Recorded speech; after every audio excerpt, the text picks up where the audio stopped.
Carlos Marx es uno de los intelectuales más importantes y polémicos de la historia. Nace en Treveris, una ciudad de la actual Alemania, en 1818, en el seno de una familia judía de clase media alta. Estudia Derecho y Filosofía en las universidades de Bonn y Berlín y desde muy joven participa en la vida política alemana.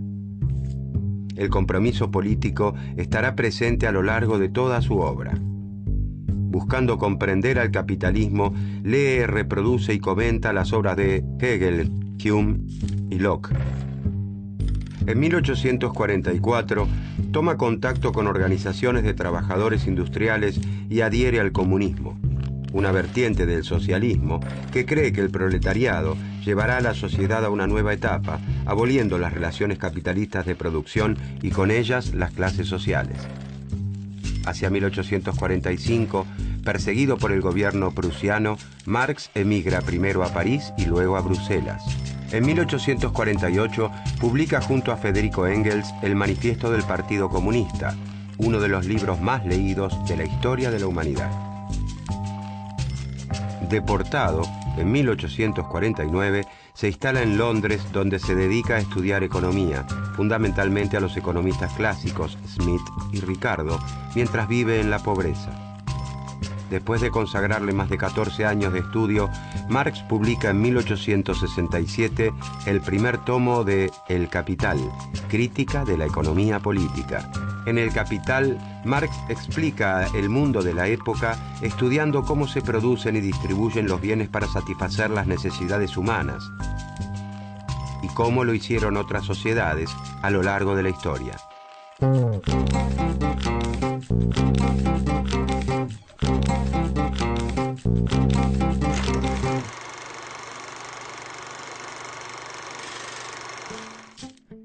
La revolución industrial le había permitido a Gran Bretaña incrementar extraordinariamente su riqueza. En ese camino también estaban los Estados Unidos y las principales potencias del continente europeo. Pero a mediados del siglo XIX en Inglaterra, donde se vislumbra el mundo por venir, la prosperidad no llega a las clases bajas. La mayoría de los núcleos urbanos industrializados vive en condiciones de miseria. No hay legislación que proteja a los trabajadores. Las jornadas de trabajo son ilimitadas. El descanso dominical es un precepto que se incumple religiosamente. El trabajo infantil es moneda corriente en aquellas fábricas. Las desastrosas condiciones de higiene son moneda corriente en estos espacios. A medida que la industrialización avanza, los obreros europeos comienzan a tomar conciencia que su esfuerzo cotidiano es el que enriquece a los dueños de las fábricas. El hambre de justicia y el descontento comienzan entonces a reunirse, a identificarse como clase y a organizar formas de protección y ayuda mutua y de protesta y rebelión. Surgen los primeros sindicatos y con ellos las primeras huelgas para reclamar el aumento de salarios, la disminución de la jornada laboral y la protección ante accidentes laborales.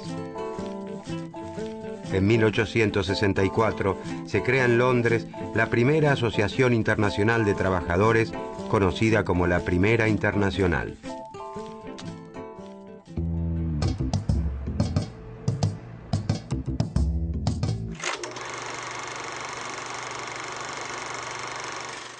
Tal como lo habían hecho Smith y Ricardo, a quienes él llama clásicos, Marx entiende al mercado como un sistema con sus propias leyes de movimiento y trata de comprenderlas.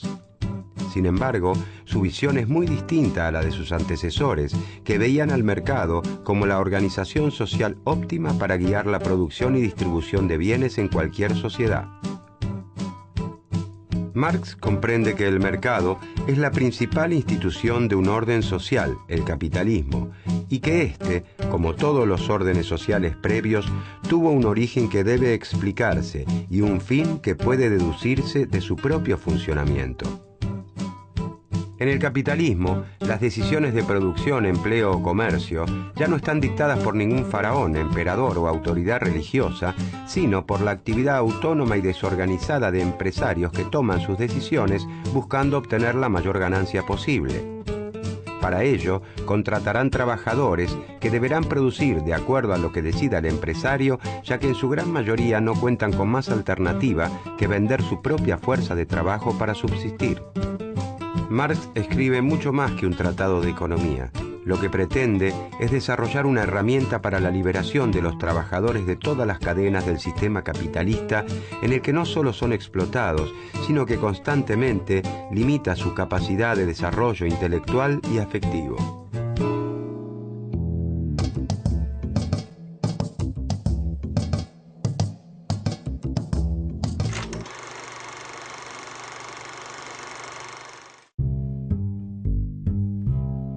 Los pensadores clásicos sostenían que el precio de los bienes dependía del trabajo que requería su producción. Cuanto más trabajo se requiera en una sociedad para producir un bien, mayor valor tendrá. Marx continúa esta línea de análisis, pero agrega que los bienes del trabajo humano no siempre fueron hechos para un mercado y tuvieron precio. El acto de comprar y vender, que tan natural parece, era una actividad marginal para muchísimas sociedades primitivas. De allí que para Marx, el elemento fundamental de la economía capitalista es la mercancía. Mercancía no es sinónimo de producto o de bien. Los productos y los bienes, las cosas útiles, han existido en todas las sociedades. Mercancía es todo bien que tiene un valor de uso y un valor de cambio. La mercancía es un valor de uso porque resulta útil y un valor de cambio porque se produce con el objeto de la venta. El lavarropas, que exhibe la casa de electrodomésticos, la mesa, que se vende en una mueblería, los cosméticos del catálogo que nos muestra una compañera de trabajo, todas son mercancías. El dinero desempeña un rol muy importante aquí, ya que actúa como un equivalente universal que traduce el valor de cambio de todas las mercancías y permite conservar y acumular ese valor a lo largo del tiempo. Existen muchos objetos útiles que no son mercancías. Se producen para satisfacer las necesidades de quien los crea, sus amigos, sus familiares. No son mercancías porque no se producen para la venta. Por ejemplo, cocinar una torta de cumpleaños para el primer nieto o prepararse un sándwich como vianda en el almuerzo.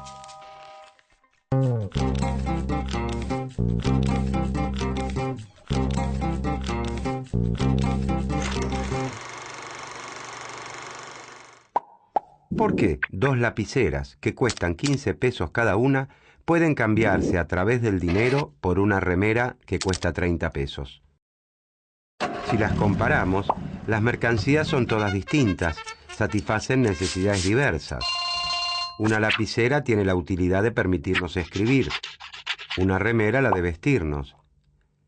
Para que exista el deseo de cambiarlas entre sí a través del dinero, los valores de uso deben ser distintos. No tendría sentido cambiar una remera por otra. Queremos cambiar remeras por lapiceras. Todas las mercancías se igualan en el intercambio o compra-venta. Si una lapicera cuesta 15 pesos y una remera cuesta 30 pesos, 2 lapiceras son iguales en algo a una remera. ¿Por qué la remera se iguala a 2 lapiceras y no a 5 o a 15? Porque tienen algo en común y de la misma magnitud. Marx afirma que existe una sustancia que las iguala aunque no la podamos ver. Y esa sustancia, según Marx, es el trabajo humano. Los trabajos para fabricar remeras o lapiceras, por más diferentes que sean en lo concreto, pueden reconocerse como trabajo en general o trabajo abstracto. El trabajo humano abstracto es el gasto de músculos, nervios y cerebro que se realiza en la actividad laboral. Cuando 2 valores de uso se igualan como mercancía, dejan de lado sus cualidades materiales diversas y los trabajos concretos que le dieron origen y queda en pie una única característica. todas las mercaderías son la materialización de cierta cantidad de trabajo humano abstracto. Cuanto más trabajo humano abstracto se necesita para producir un bien o servicio, mayor valor tendrá como mercancía. El valor de la mercancía, dice Marx, depende del tiempo de trabajo socialmente necesario para la producción, determinado por la situación promedio de la técnica en esa industria. No depende del tiempo particular que se destinó a la producción de una mercancía específica, sino del promedio social. Si el promedio de tiempo socialmente aceptado para fabricar una lapicera es de 15 minutos y los trabajadores de una empresa la confeccionan en 20 minutos, la lapicera seguirá costando 15 pesos por unidad, pero se habrá incrementado en este caso el costo de producción, porque deberá pagar mayores salarios que lo que paga en promedio la industria y, por lo tanto, ese empresario verá reducida su ganancia.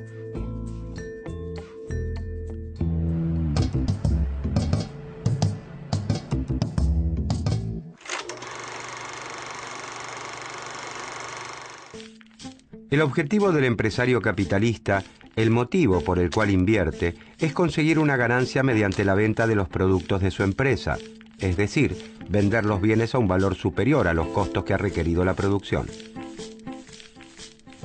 Marx afirma que en el sistema capitalista, la producción implica la explotación del trabajador por parte del capitalista. No importa que un patrón individual pague buenos salarios, participe de actividades de beneficencia o que sea una buena persona, padre afectuoso o amigo entrañable.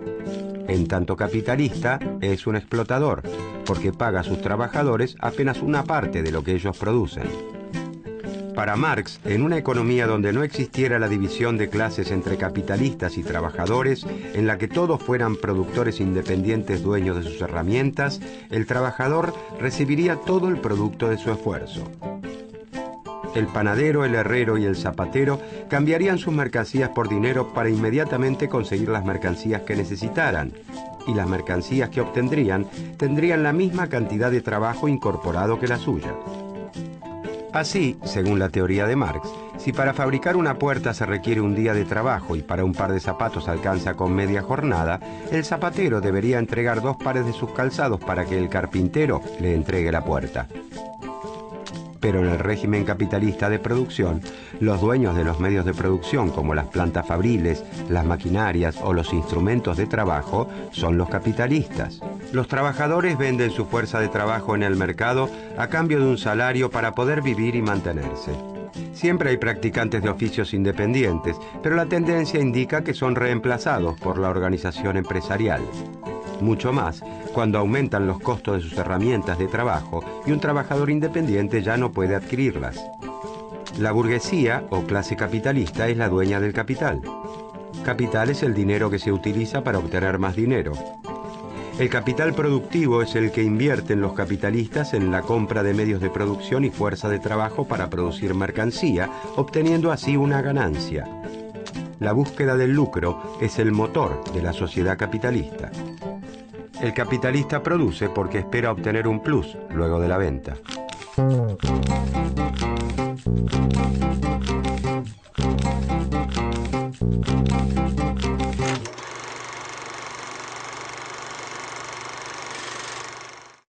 Para producir sus mercancías, venderlas en el mercado y obtener una ganancia, el capitalista destina parte de su capital, llamado por Marx capital constante, a adquirir maquinarias e instrumentos de trabajo y otra, denominada capital variable, a contratar obreros. Para que el capitalista pueda contratar un obrero, el trabajador debe poder disponer libremente de su fuerza de trabajo y no poseer máquinas ni materias primas. El trabajador solo cuenta con su fuerza de trabajo para vender en el mercado y garantizar así su subsistencia. El salario que el capitalista le paga al trabajador es entonces el precio de la fuerza de trabajo. El valor de cambio de una mercancía está dado por el trabajo que a una sociedad le cuesta reproducirla. Consecuentemente, el valor de la fuerza de trabajo equivale a lo que un obrero necesita para mantener sus fuerzas y poder volver a trabajar al mes siguiente. El valor de la fuerza de trabajo se obtiene sumando los costos en alimento, vestido, vivienda, salud y educación necesarios para que un trabajador conserve sus fuerzas, mantenga a su familia y, sobre todo, continúe trabajando. Sin embargo, para Marx, la fuerza de trabajo no es una mercancía como todas las demás, sino que tiene una característica única, la capacidad de crear valor. Las máquinas o hasta los robots más modernos y sofisticados no tienen la capacidad de crear valor, según la teoría de Marx, sino que transmiten a la mercancía parte de su valor de acuerdo al desgaste que sufren en la producción. Solo los seres humanos tenemos la capacidad de crear valor. Entonces el empresario le compra al obrero la capacidad de trabajar por el tiempo que dure la jornada de trabajo a cambio de un salario. Sin embargo, el valor total de todas esas mercancías que obtiene el capitalista es mucho mayor que el salario recibido por el trabajador. La diferencia entre el valor creado por el trabajador y el valor que se le paga como salario es la medida de la explotación, llamada por Marx plusvalía. La plusvalía es la parte no pagada del trabajo del obrero que se apropia el empresario. En esa explotación se basa, según Marx, la ganancia.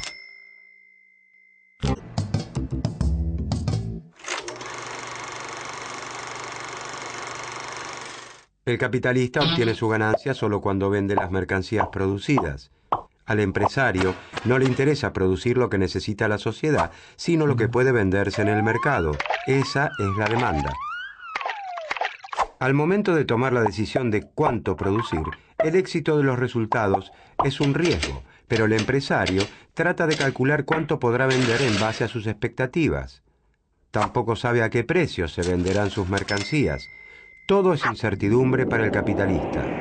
Esta forma de organizar la producción hace difícil que coincidan la oferta y la demanda de los distintos bienes. Los empresarios recién se darán cuenta si fue buena su estimación una vez que están en el mercado. Por eso es muy frecuente que sobren muchos bienes producidos. Cuando esto les ocurre simultáneamente a muchos capitalistas, estamos ante las llamadas crisis de realización o de sobreproducción. Entonces, al ver que no pudieron vender sus mercancías, los empresarios ajustan sus expectativas, contraen su producción para el año siguiente, despiden trabajadores, realizan menos inversiones, desencadenando una crisis de mayor o menor magnitud según el caso. En el capitalismo, dice Marx, las crisis no son fenómenos aislados a los que sigue una recuperación, sino que muestran una contradicción inherente al régimen capitalista de producción. Son inevitables.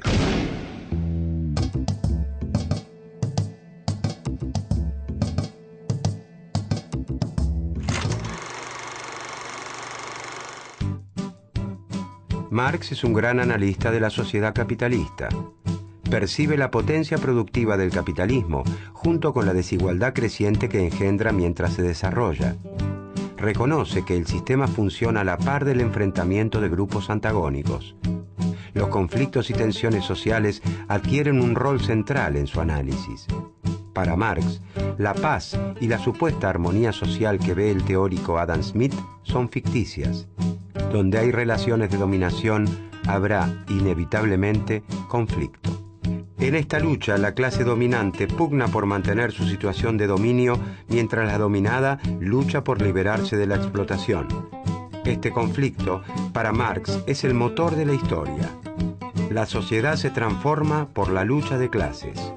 De este modo, en la sociedad capitalista, los trabajadores están destinados a ser los sepultureros del capitalismo. Si bien las interpretaciones marxistas acerca de cómo ocurriría el fin del capitalismo son muchas, Marx, personalmente, se dedicó a explicar en qué elementos del sistema se hallaban las contradicciones y se negó a hacer futurología.